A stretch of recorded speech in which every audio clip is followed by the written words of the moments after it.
It's been many moons since I've uploaded last. Some have wondered, some have commented, come back, where has he gone? What is he up to? The truth is, sometimes in life you gotta take a step back to take a step forward. In the time being, I've been painting my ass off. I just wanted to grow as a painter, not worry about the algorithm and views, and just really treat it as a hobby. And I got really into Warhammer 40k, honestly. And I've been posting what I've been working on my Instagram, and one of my minis got 12,000 likes, which was pretty dope and validating. So if you want to see what I've been painting in the year and a half it's been, go to my Instagram, JPX Studios, and check it out. And to my historical fans, I apologize, but I got sucked into a Warhammer 40k hole, and that's all I've been painting for however long. I have a lot of miniatures, and what you're looking at right now is a full company of Raven Guard. An entire company. Armor, Marines, and even more. Support, like, I painted a lot of fucking Raven Guard. And a dedicated Raven Guard video is on the way. It's not necessarily in production, but it's conceptualized. We're gonna do it. And I painted a few other factions from the Warhammer 40k universe, and today we're gonna take a deeper look at the World Eaters. There is something so epic and gnarly about the World Eaters that draws me into them. And honestly, they're like a Meshuggah song personified.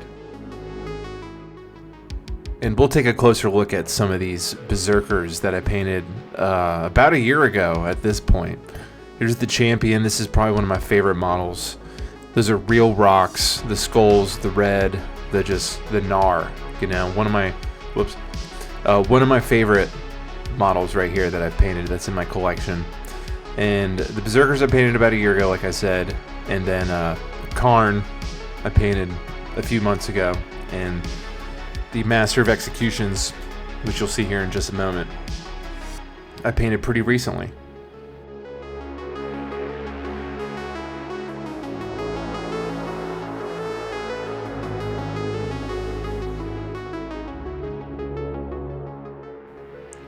And here he is, Karn the Betrayer. This is honestly one of my favorite paint jobs, and I felt like I grew a lot as a painter on this. This dude right here, I started painting him once I finished the Raven Guard project, which took me, I think, about 15 to 16 months to complete. And yeah, this was kind of one of the first character models that I really just took my time on, and he'd been sitting on my desk for like a long time, just primed, staring at me, all pissed off. And then same with this gnarly boy, the Master of Executions for World Eaters, and I threw some Ultramarine skulls on there. And I really took my time and worked on these guys. My goal for the World Eaters is to grow them to a substantial shelf size, and speaking of sitting on your desk all pissed off, was these three, Exalted Eightbound. And so thus brings us to the topic of this video, a painting tutorial, kind of the Exalted Eightbound. So let's get started with armor and highlights. Now here is the range of reds that we're going to use for the base coat of the armor, and we're pretty much going to work from left to right. Base coating, and here's my little water bottle, my little squirt water bottle that I use, so I'm not always going in my paint pot, but thin layers from the darker shades of red to the more vibrant and saturated shades of red. And we're going to be laying down lots of layers, and that includes on the volumetric highlights and the edge highlights.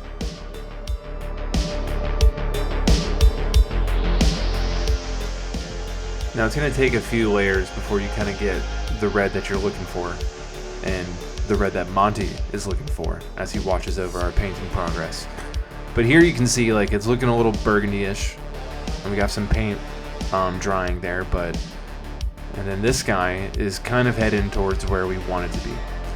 And periodically you're going to want to clean your brush, because we're going to be laying down lots of red, and painting red it's a bit of a psychological thing, so keep those brushes healthy so you're not freaking out, because painting red with a fucked up brush is a test of mental fortitude. And I had to keep mine in a little ramekin, and this is kind of my bird's eye view of my wet palette, my setup here. and I got my brush restorer on the left, and then on the right over there is a separate little paint pot that we're going to use for metallics once we get there. And here's a little my desk setup. But as you can see now, like the red is starting to look saturated. We've kind of moved on to those more scarlet tones, those bloody tones. I use this Vallejo paint right here. It's pretty similar to Evil Sun's Scarlet, but we're now laying down the chunky highlights and the volumetric highlights on some of the raised details here, and we're starting to get it. We're starting to put it together. So that's when this orange is going to start to come in, and here's what my wet palette looks like. As you can see, kind of how I work. If you want to pause it, but it's time to start laying down more highlights and really trying to bring them to life. And right here is what I'm doing is I'm flooding the edges of where the chaos trim meets the armor to kind of provide a kind of a glowing highlight. And this is why I don't paint the chaos trim before I get my armor finished, because I want to kind of ride up on that chaos trim so it pools a little bit, and when it dries it kind of has this like glowing effect that we'll see down the line. And here we are just laying some edge highlights, baby. And you just got to embrace the edge highlights. There's a lot of people that find them miserable and don't want to do them, but just lean into it, man. And with edge highlights, one tip that I can give is that you don't want your brush to be soaking wet. For the chunky highlights, you need some moisture, but for the edge highlights, I really try and have a drier brush, if that makes sense. And then here we can see that we're really starting to build what we want our armor to look like. We're building highlights, and it's starting to look angry and fiery, and it looks like it wants skulls. We're going to chill on the highlights for now until we get more of the model completed, but it's time for metallics and to paint chaos trim. And here's a view of my palette, and I like to kind of mix the brassy and the silver tones, so it's kind of like a mix between like gold and silver. It kind of has different tones kind of going all over the chaos trim. And there you, in that previous clip, you saw my little paint pot that I used just for the metallics, because we don't want the little gold flakes getting into our normal paint. Now we want to go slow, and you got to have, it's a test of will, and you got to have steady hands for this part, because you don't want to sabotage all those highlights that you worked and laid so many layers down on. And that's kind of the biggest oh shit factor of this part of the paint job here. Some people might want to do the trim first, they don't have to do this, but that, for the way that I paint it, I like to ride up on that chaos trim, so you would have to go over and touch it up again. So it makes more sense for me to do my trim afterwards. And once we get all the metallics painted, we got to add some depth to it. We got to tone it down. So what I do is I take Agrax Earthshade and Reikland Flesh Shade, and I mix them up a little bit, and we're going to add that wash all over. And as you can see right there, you kind of want to let it pull up on the rivets of that armor, because once it dries, it's going to kind of have this cool scum, dirty brass effect that really complements chaos trim. And here we can see it's kind of toned down the shimmering metallic things, so they don't look too like glorious. And to really take your metallics to the next level, we're going to highlight with Stormhost Silver, or any kind of silver you have, but it's going to make the weapon edges look sharper. It's going to make some of the chaos trim, like the shoulder pauldrons and things, look way like more worn down. And that's just, it really is the chef's kiss on the metallic section of this paint job.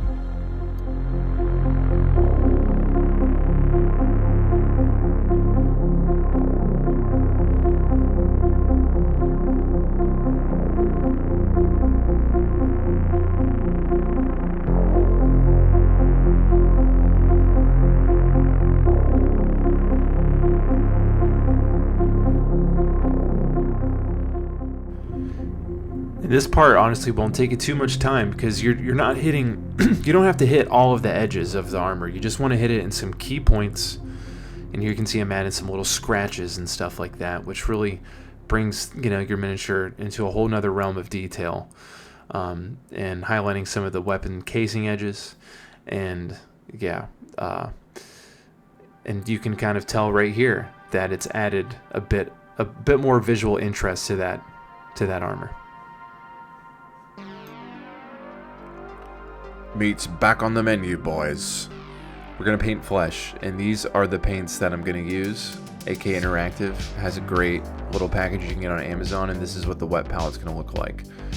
We're gonna jump around from, you know, a lot of these different tones and blend them into each other. But for the base coat, for this specific Exalted, as you can see, we have like a violet and wine red sort of blend, and we're trying to replicate the flesh under the skin, as this is going to pop through in some of the recesses and where some of the muscle fibers connect, and it's going to give this guy a very cool sickly look.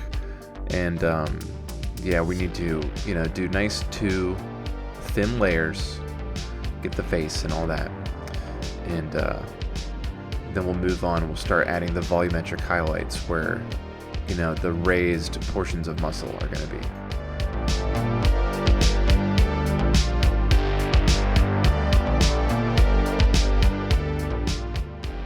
And he's all base coated up and looking nice and purple. And we also need to base coat the fleshy extremities on the power pack on the back, and that's a little preview of what it's gonna look like. And we just mixed some beige into one of the violet tones. And here's an example of kind of how I blend my paints on my wet palette for painting flesh.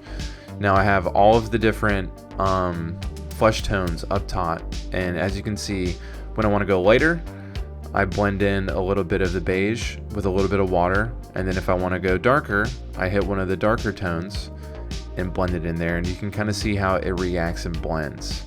And through using glazes, which is watering your paint down significantly, you can really jump around and have some interesting tones all over your miniature. And so this is what that's going to look like in practice. So we're moving on and we're glazing the bigger muscles here. And as we do this, it's going to take a bit of time, it's going to take some patience, but the more coats that we lay down, it's really going to start to come alive, and before you know it, you're gonna be like, holy shit, this thing is looking muscular and mean. We want to emphasize the raised portions of the flesh, like the knuckles and you know, the biceps, the traps, the shit that you go to the gym to hit, you know, shoulders, forearms, stuff like that. It's really going to come alive. And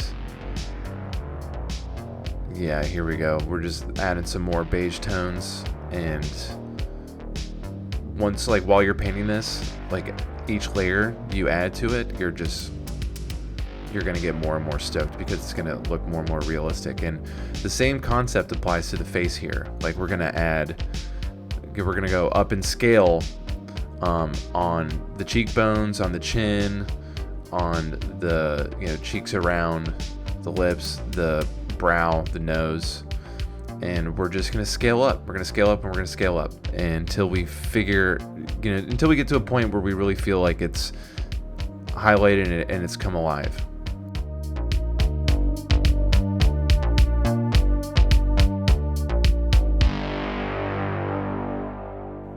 Another cool and important detail I like to do is to make these open wounds where the power armor hooks into the flesh look agonizing, infected, and very painful.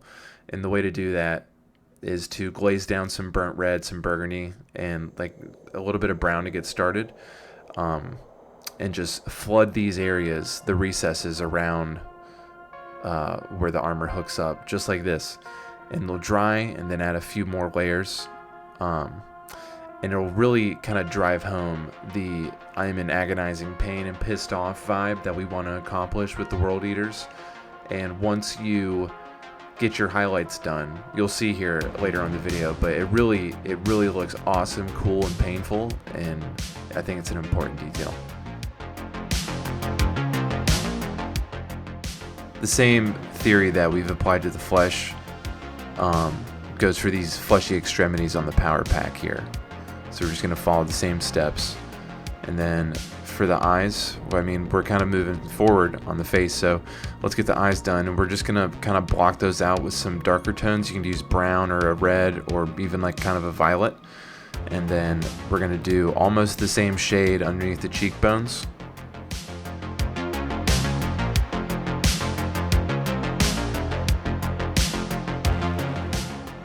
And when I'm painting flesh, I hop around a bit from different element to different element while I'm waiting for coats to dry.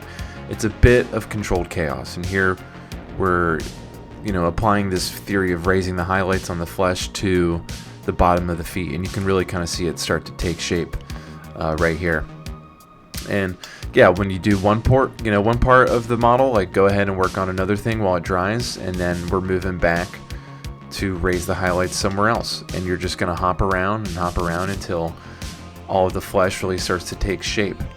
And I jump from the face to the shoulder to the palm of the hands or the knuckles or wherever, and now we can really kind of see that this is starting to come alive, this flesh here. And we take a look at it, and we're stoked. We're getting close.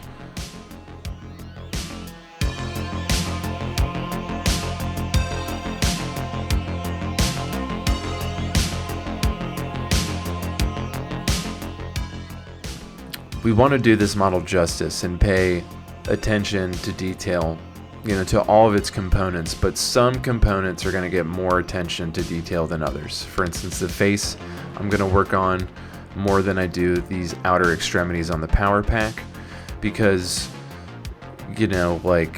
we need to move on at some point in time. We need to finish this model. So I don't spend like weeks and weeks and weeks painting models. I like to get them done. But we're going to move on to the eyes. The base coat is done, and we're going to add this orange because we want these eyes to look like it belongs to something that is demonically possessed, which the Eightbound is all about.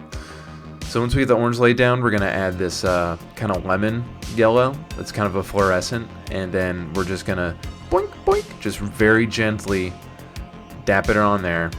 And while we're waiting for that to dry, we're going to go ahead and hit something else. So we're going to paint these little teeth in.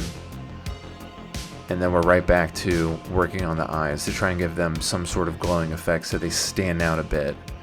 And when you're doing the eyes, you don't want a whole lot of moisture on your brush. And we kind of have the effect here. And that kind of wraps it up for the flesh. Let's take a look at them. So I'm happy with my work here. And again, you lay your base tones and you raise the highlights where it's appropriate. And if you just give it a shot and just play around with it, it'll come together. But now we got to move on to painting some bone. And in the same nature and theory in which we painted the flesh, you just lay some base tones and then you scale up on the highlights. You raise the highlights up. For these little toothy bits that are coming out of the armor, I pretty much just laid one tone on there and then did about 2 coats to just make them look nice. And yeah, that's kind of it. We're gonna paint skulls again later on in this video, but painting skulls is pretty simple. It's not very hard to make them look good. And if you really want to take it to another level, you can hit it with like some Reikland Flesh Shade or some Agrax Earth Tone, any kind of wash like that, which will go into those crevices. And then we also want to make note to highlight some of the raised parts of the skull, and then on these horns right here, these little grooves. We're adding some highlights too to just kind of make those pop.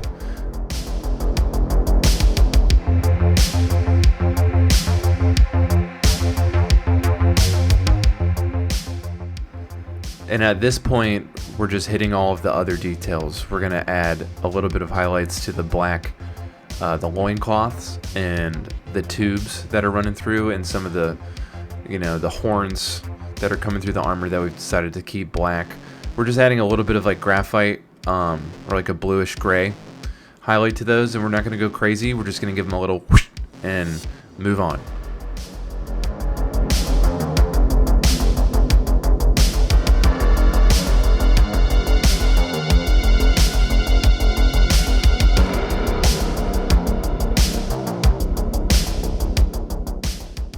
For the most part, the model after this stage can be almost concluded as finished, so it's time to add our favorite effect when it comes to World Eaters, and it's blood time. grab blood for the blood god, and we're just gonna dap it on there. We're not gonna thin it out, and less is more when it comes to blood effects, in my opinion.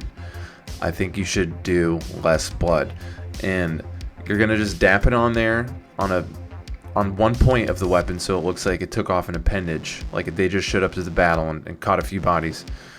But just kind of like this, we're just dapping it on. For the blood splatter effects, I use a contrast paint, Army Painter Slaughter Red, and this little razor brush thingamajig, and you're just gonna dip it in there and get to splattering. Have a backsplash, and also make sure you don't have any Deathwing Terminators in the back that might catch some blood splatter. Wink, wink. And the model's pretty much complete, so we're going to varnish with a matte varnish. This is my favorite varnish here, AK Interactive's Ultra Matte. If you have an airbrush, this would be ideal. But we're just going to slather it on there and let it dry. And then we're going to come back to the blood for the blood god. So there's 2 stages for my blood work. And this is where I decided to add a few more highlights to the black with this kind of midnight blue-ish tone from AK Interactive. But the Ultra Matte will kind of, if you can see on the edges, it'll make it look dried up and like the blood's been there for a while, like they didn't clean their weapons. And then what I do is I go back with a little bit more blood for the blood god and put it down. And a euphoric feeling besets us as we take these models off of the bases. We're calling it. We're done painting these models as of right now. We're going to put them in this little tray so they are comfy. And I like to imagine that they are in a jacuzzi here, talking about World Eater things with one another.